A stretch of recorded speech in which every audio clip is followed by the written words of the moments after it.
নিয়ে গিয়ে 3 মাস একদম রোদে ফেলে রাখতাম শুকানোর জন্য। তো আমার মা বলল এতে আমার ছাদ খারাপ হয়ে যাবে, সেই জন্য আমি এখন এরকম ফার্মেই করে নিই। এটা কিন্তু আরও ভালো, কারণ ছাদে যেহেতু কেঁচো নেই সেহেতু সার তৈরি হতে একটু সময় লাগতো বেশি।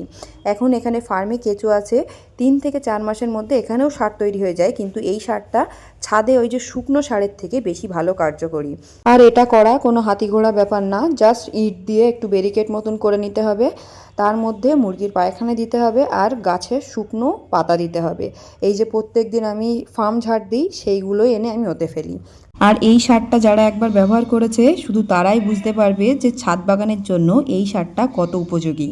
আপনারা যদি কেউ আমার ছাদ বাগান দেখতে চান কমেন্ট করবেন, আমি সেটা নিয়েও একটা বড় ভিডিও করে সব কিছু আপনাদের দেখিয়ে দেব। এইদিকে নালাটাও পরিষ্কার করে নিলাম, 1 মিনিটও সময় লাগেনি আমার নালাটা পরিষ্কার করতে। আর দেখুন ঘেমে একদম একাকার। এবারে এই যে মেন উঠোন এইটা পরিষ্কার করে নিই। সবার প্রথমে এই কাঠগুলো সরিয়ে নিচ্ছি, কারণ এই কাঠগুলো দিয়ে আমি জাল দেব।